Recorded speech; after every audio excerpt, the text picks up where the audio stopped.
It's finally over. The phrase I'm sure everyone has heard since the minute 2020 has ended. And it's finally over, meaning I'm finally making videos again. I'm sure none of you noticed or really even cared, but I am. A lot of things were going on. I don't really have an excuse for it. I don't know. Wasn't in that groove, I guess. Wasn't in the groove of making videos, but I am now, and I am going to consistently keep doing it again. Not going to take a 3 month break, pretty much ever again. So it's a shame to even try and salvage anything from 2020, but for as little as it matters to the grand scheme of things, it was okay for movies.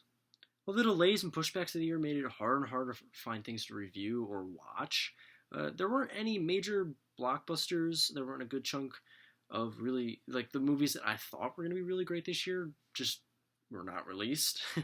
So it just leaves me with not a lot to talk about. Like, there wasn't as many bad movies either. And that's what we're here to talk about. The worst movies of 2020. I mean, like, there just isn't a lot to choose from here. There were some disappointments. There were some terrible movies that came out this year, like every year.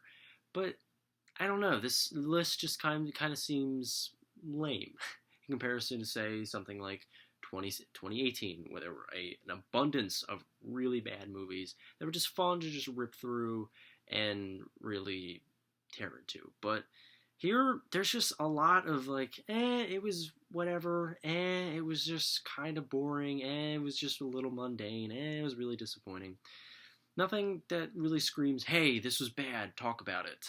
So this list may seem kind of boring.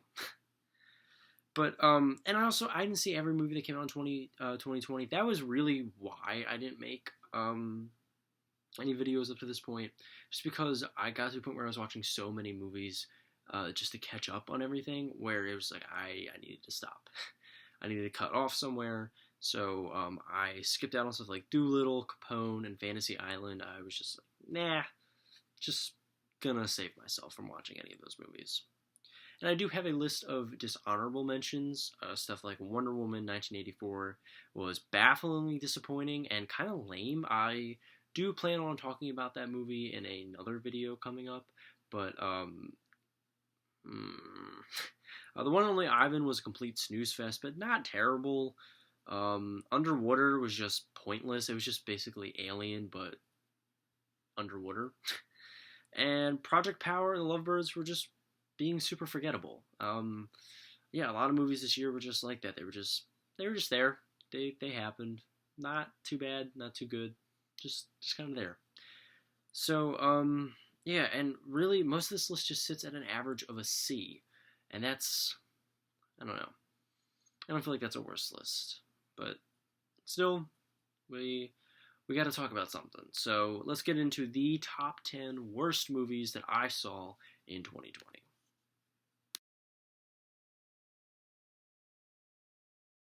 Before everyone gets all huffy, this wasn't an overly terrible movie. This was a very painfully bland movie. With so much promise and potential to be a fun, new Halloween movie, just turned out to be weirdly hollow. There was no style or creativity on display here. Their vampires were really lame, the script was super forgettable, just relying way too much on cliches. This movie just felt empty. There was like nothing original happening at all. It was aggressively mediocre. Every decision that was made seemed to purposely not have any sense of style or unique aspect. It seemed to go down such a safe route that where I was just like, what is this movie trying to say? What is this movie trying to be? It was just hollow. This movie, the best way to describe this movie was hollow of any substance or style for that matter. Again, in a year with more movies, this probably would have not made the list. It probably would have sat like smack dab in the middle of the ranking of all the movies I've seen and just move on and forget about it. But the more and more I thought about it, just the more plain it got, and just the more, I don't know, the more I liked it less than movies like Wonder Woman 1984 or Project Power. It was just kind of there.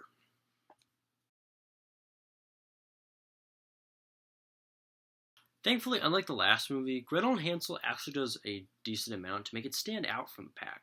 It's a very artsy, modern retelling of the story. For the first 20 minutes, it's pretty effective. The movie puts you in a really, really unsettling mood that makes you feel the same paranoia and dread as the characters. Sophia Lillis at first gives a really solid performance, and I was on board for this movie. I loved the cinematography. I loved the more kind of pretentious, kind of artsy retelling of the story because it was creeping me out. It got under my skin. So, what made me change my mind? Well, the more and more this movie goes on, the more and more you start to dislike it. That tense, eerie atmosphere turns into a headache-inducing, pretentious confusion. Once the two main characters get to the witch's house, the movie just loses all of its steam. Motivations are unclear, the plot goes in 1,000 different directions, the cinematography becomes nauseating, the movie's true colors really come out, and it's not something I was a fan of even a little bit. Gretel and Hansel is just a super, super frustrating movie.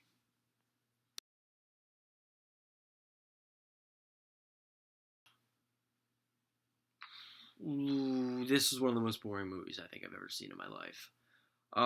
It just feels like a History Channel original movie with Tom Hanks in it, and was I not on board? This movie, this was a lot to get through. Just moving on.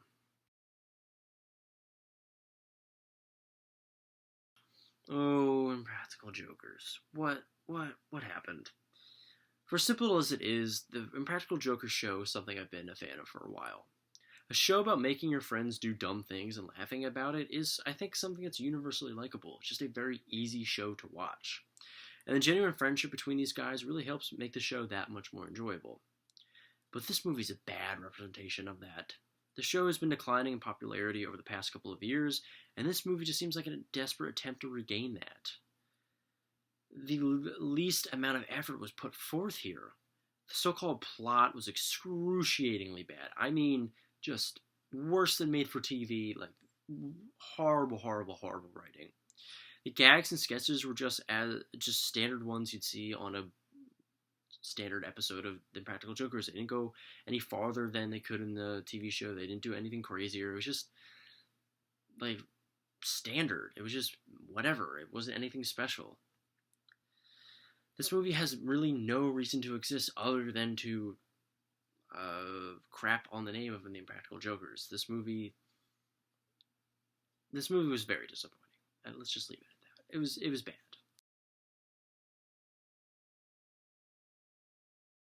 Now we've started getting into the part of the list where the movies are just straight up bad. This was an adaptation that I was really, really looking forward to. Even though the 1990 version still really holds up to this day, it could use a more modern retelling that it could have been even further with the concept, could have gone further, could have gone creepier, darker, or even the other direction. It had stuff to improve on. But this is not what we got in the slightest. The movie was toned down significantly compared to the original story, and we're kind of just left with a fluffy kids movie that occasionally gets really weird, and not in a good way. The special effects are atrocious and really, really dated. Anne Hathaway gave one of the worst performances of her entire career. Any kind of creep factor that had to be found in the original book or the 1990 version was just completely gone. And the script was just complete garbage. It was laughably bad. Even with Octavia Spencer giving a really solid performance here, The Witches did not work on any level.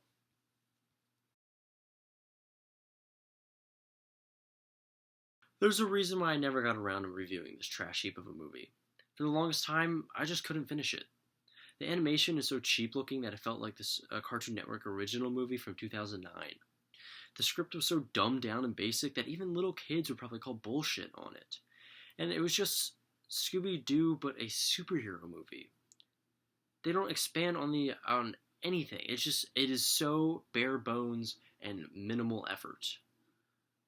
There is no reason for this movie to exist. I feel like that's the main theme throughout this entire thing. Minimal effort, no reason to exist. And Scoob probably has the worst case of that out of any movie on this list.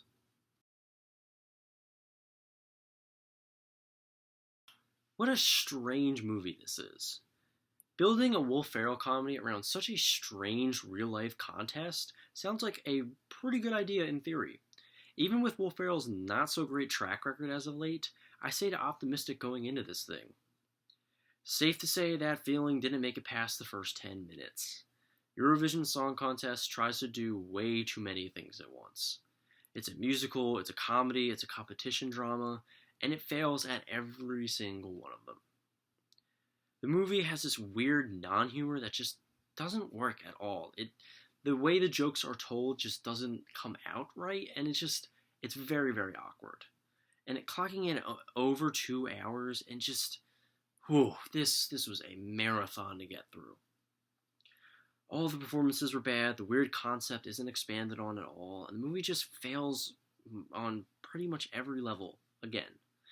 Starting to get to stuff I really hate here, and this movie irked me. This was starting to get under my skin more, where, okay, I really didn't enjoy myself watching this thing. In some weird alternate reality, I could honestly see some of this movie working. I really like David Spade, and seeing him star in anything is always a good thing. Unfortunately, he chose to star in this complete piece of shit movie. Throughout the entire thing, it's just such an abundant lack of effort here. It's just, whew. The script reads like it was written in a week. The performances are so dry and lifeless. And the overall mean-spirited nature of the movie just really makes it a chore to get through. The thing that infuriates me the most, I think, is over the past couple of years, Abby Madison has kind of gotten his act together. Stuff like Sandy Wexler, The Week Of, and even this year's Hubie Halloween were all okay. They were so much better than anything they've released in the past 10 years. There's just been, they're not great movies. I will be the first to admit that. They're not good. They're not compelling. They're not Oscar winners. They're not going to be on your best of the year list, but they're okay for what they are. They're enjoyable for what they are, and I just thought that Happy Madison had finally gotten out of that funk of just these kinds of movies, gotten out of their comfort zone. Just, this movie frustrated me. I went into it kind of expecting what it was, just because I'd heard the reviews and stuff like that. But if I hadn't, I would feel hopeful and optimistic towards this thing, and just been really let down. This movie, not only is it awful, but it's a letdown.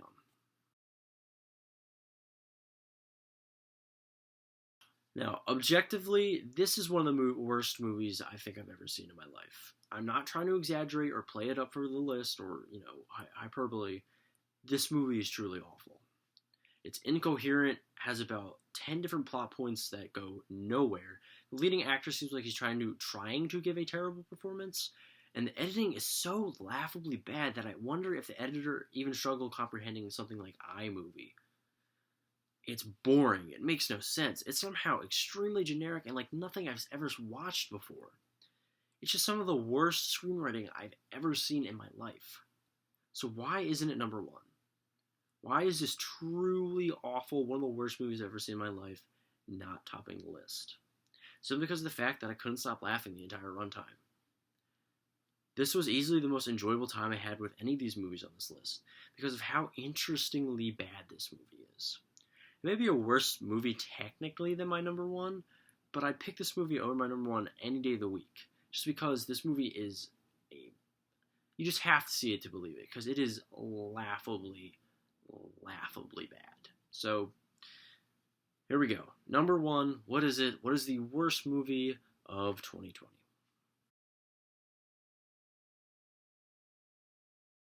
Do I have to talk about this one? Do I really have to give this piece of shit movie any more attention than it already has? I really just don't have anything to say when it comes to this, how much I despise this movie. Every decision was made was a bad one.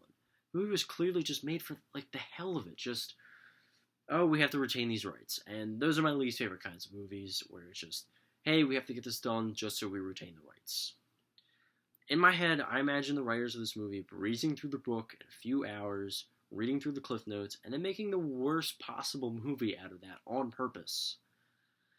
And then Disney came in during the editing process, chopped the movie in half, and just said, fuck it, we'll drop it on Disney+. who will notice? The relentless lack of effort, once again, big theme throughout this entire list. The aggressive laziness, the poor acting, bad visual effects, bland action sequences, overall ineffectiveness to make the movie interesting, just made it it took me 3 days to finish this movie. 3 days, and I only think it was an hour and 45 minutes, but it took me 3 days to finish this abomination of a movie. Okay, that I hate Artemis Fowl. So that is it. That is my top 10 worst movies of 2021. This video is not going to be great. I already know this isn't my best work or anything. Not my best writing. I just wanted to get this out here, just to finish it, just to get it out there, just to start making stuff again. So that's it. The best list will be out very, very soon, and then we will start getting back into things. But yep, I will see you guys then.